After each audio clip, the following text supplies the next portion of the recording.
I live in an area called Palos Verdes. It's a suburb of Los Angeles that has a country-like feeling, yet it's minutes away from the city. But just a few minutes from where I live, it becomes a completely different story. I grew up in this area, and I've been driving these streets my entire life.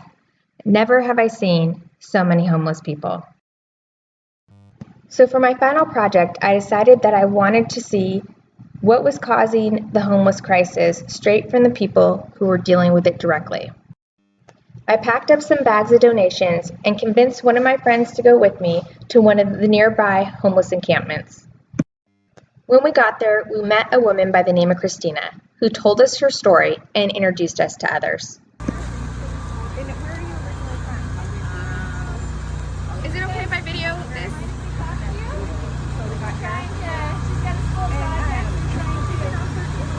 Figure out kind of what's going on, what's causing it, how we can help. Here or just in general, and in here, I mean, because LA. A lot of times they bring the police down here, and it's not really that kind of problem. The problem is like a mental health problem. Right. Everybody out here has some sort of PTSD. Who's they? Or some sort of traumatic experience. That's why most of us are using it. That's pretty much what the gist of it is. Do you know that? No, I be bringing mental health or bringing psychiatrists, trying to get everybody diagnosed. Because that's pretty much the whole gist of it. And they're not doing that at all. They're making it like they're criminalizing it, making it like a crime. Right. Instead of almost everything. I mean, I just got diagnosed with PTSD last year, so I had no idea. I had it forever. I didn't know that.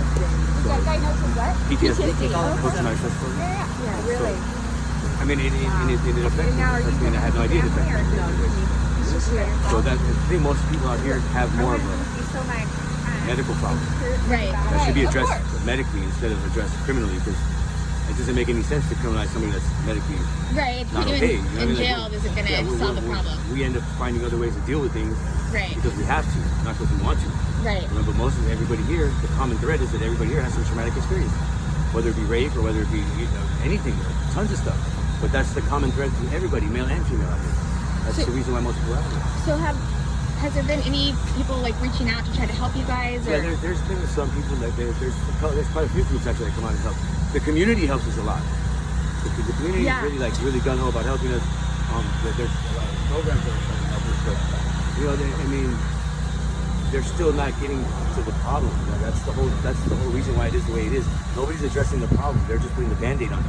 Right. They're just trying to figure out how to get everybody to housing, but you're going to put people in housing that don't know how to have housing. So what's the point of putting us in housing? We need to be taught how to get. We need to be fixing the things that's wrong with us. So we need to get to the mental part of it. That's just my opinion. What everybody's talking about. No, I totally agree with you. I'm thinking it's better to bring psychiatrists down here to diagnose us instead of bringing police. You know what I mean? Because it's costing the people here way too much money. I mean, the cleanups that they do down here aren't really cleanups. They're not cleaning anything up. They're just here trying to break everybody's spirit so that we have to leave one day. So they're really just trying to uphouse, like they're trying to uproot us from the only place that we're having to live right now. We're not out here because we're criminals. We're out here because we don't know how to have housing. We don't know how to take care of ourselves. We weren't taught that. Most of us are either gangbangers, ex-gangbangers, or believe in some other shit our whole life, and now all of a sudden, you know what I mean? Life hits you when you're older, and you're like, what the fuck? Everything I did was wrong. You know, so a lot of us are just restarting our lives. But we're trying to restart out here, and they take everything. You know what I mean? So it's really hard. It's hard out here. For myself, like, you know, I don't really like, hey, I just don't understand why it's a crime. Homesteading is how America was brought. I mean, that's how America started. Started with homesteading. You find a piece of land, you put your shit there, and you build your shit there. You know what I mean? You have a life there. You build there. Well, we don't even get allowed to do. We're not allowed to do that. I mean, that's the great American. That's how you get stuff in America. So that's all we're doing. We're all just trying to find a place to live. You know, but we're not able to. For my PTSD, I'm not able to work. And it sounds really stupid. It sounds like oh god, yeah, but I mean, they don't even allow our soldiers to come back into society without having PTSD counseling. So the PTSD obviously is something that's real. You know, so if our soldiers are getting reintegrated into society, they have to have it. They can't get in here without it. Then what is the problem? Then don't you guys understand? I mean, if you're in a war for the 4 years, you got to have it. I've been in a war for 33 years. Now it's a war I chose to get into, right? I got jumped into the gang, but I wasn't smart enough to fucking know what I was doing at that age. You know what I mean? That's just something that I did. So from that, you know, here I am. You know what I mean? So I'm just like, I'm trying to figure out. Very cognizant. Yeah, no, you seem very aware of issues. Right. Do you feel like that's normal around this community? Like, you're very aware. Do you believe that everyone else is aware as well? I feel like you're I don't think that I'm more aware. Or, I wouldn't say that. I would just say that I'm more focused on my life right now, and loving it, and appreciating it, and everything around it. Because everything around it affects me.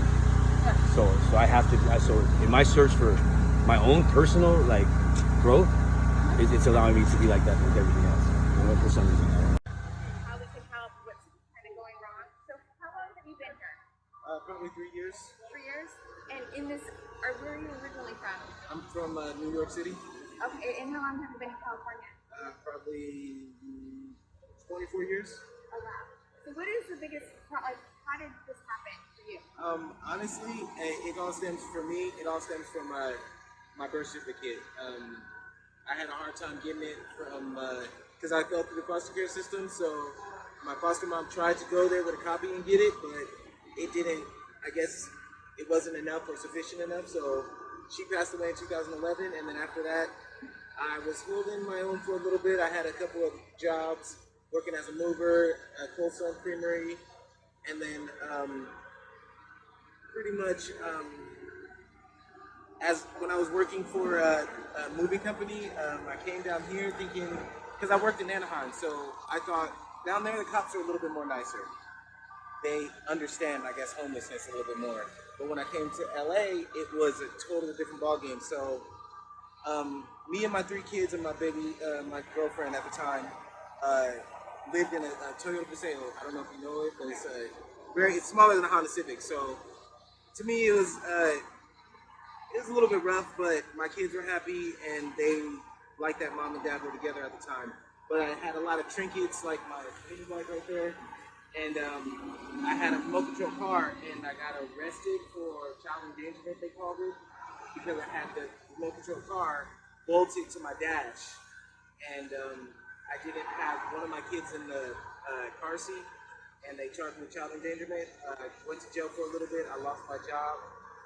And then eventually I lost my car, and I didn't come down here first, but I was at Doble at a header shop. They fix heads and stuff, and my buddy stayed there. And then after that, I kind of like lost my car, fell down through here, and then that's pretty much how I ended up down here. But the reason why I stay down here is because I can't get my hands on a birth certificate because I'm from New York.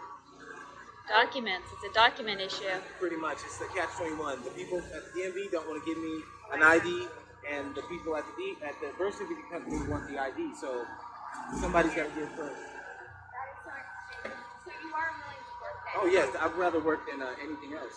Now, are you able to even get you on a list or anything for any kind of housing or assistance? Not without my birth certificate or an ID. I'm in limbo. Wow, that just seems wrong. Yeah. Where are your kids? Where are your kids? My kids are with my baby mother in Anaheim right now. Okay. But because of the situation and because I can't get my birth certificate, we're no longer together. So it's kind of a same situation. But I feel like once I get my birth certificate and stuff, I'll at least be able to have the relationship I want with my kids. Okay. Is she able to get housing? Yes, she has housing that she's Okay. taken care of. Yeah, she's good. Well, thank you so much for talking to us. No problem. I really appreciate it. And here, I tried to put all of it in a small message, but No, yeah. that was I good. really appreciate it. No, It's I really amazing do. that it's all from one document. Yeah. Yes. It's just a system.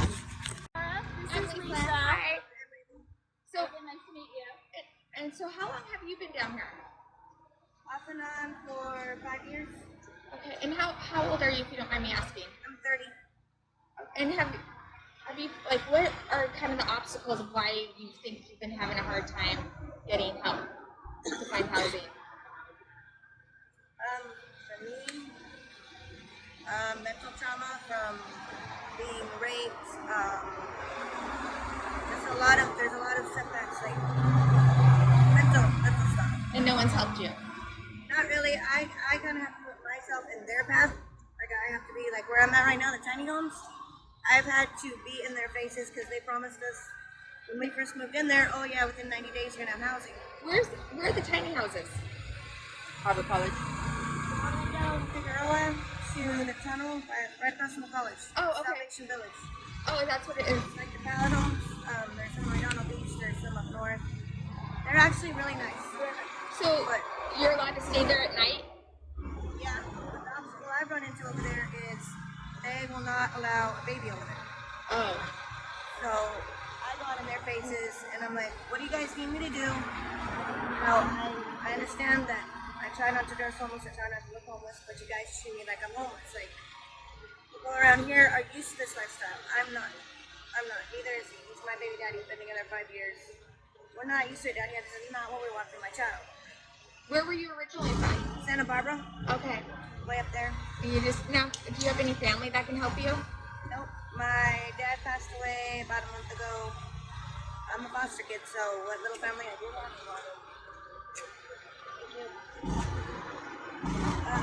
what little family I have is gone, but this is more family to me than family. It's a whole community. You guys all come We down. bond together, like, I've been here 5 years. I know everybody by the back plan. I think they're, how are you?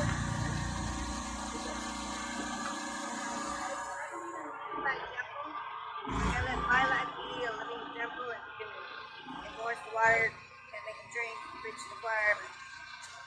So everybody's like, see me go like this. When I went to tiny homes about 9 months ago, half the people here gone. Oh wow. So I'm like, okay, so if I have that much, like, you know, whatever it is, I don't know what it is, but yeah, then I'm gonna use it for the good. So I let my life, my hookups, my hiccups, my just going through life be like an example. But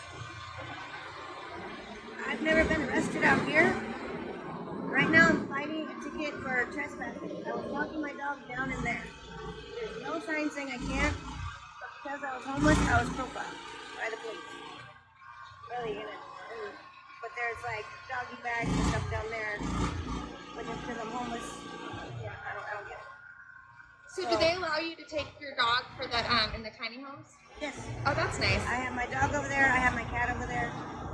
But like I said, there's problems over there too. There's problems, big problems over there. Like me and some other people are gonna expose them. It's just they're. Do you think? So salvation is to rescue from, to take from, to like to deliver from. You don't bring needle shakes there. You don't provide meth pipes. You don't crack pipes, cookers. Some of us, like when I became pregnant, I stopped slamming. I stopped this. We're there trying to get away from that shit. We don't want to see it. We don't want to be around it. Over there, I've had to bring back 4 people that have OD'd. Yeah, last week somebody OD'd on fentanyl. The drugs are rampant over there, you're saying? Especially over there, because everybody's comfortable. Everybody's like, you want over there because you guys said it's okay. You guys brought us the materials to get high with. So what I did is I went to the core office in Carson when I had a car, and I told them, you guys know that, you know, this is what's going on over there. You know, they're bringing drug paraphernalia. They had no idea. They had no idea. There's that, and then if I go into labor right now, because I have lupus and I'm sick, and I'm due in like half a month. But if I go into labor right now, they're gonna turn me away. Wow. They're not a family-oriented facility. So what will you do then? I got in their face about 2 months ago, and I'm like, okay, you guys promised us 3 months after staying there, if we followed the rules and everything, we'd get the housing. Where's the housing? So most of the people here are just waiting, and they just got a phone that they were given and a tablet. We found out a lot of them do have bank accounts so that they are able to get money, but they only get $632 a month to live on welfare. And there are several of them are waiting to get housing, but they've been waiting for a really long time.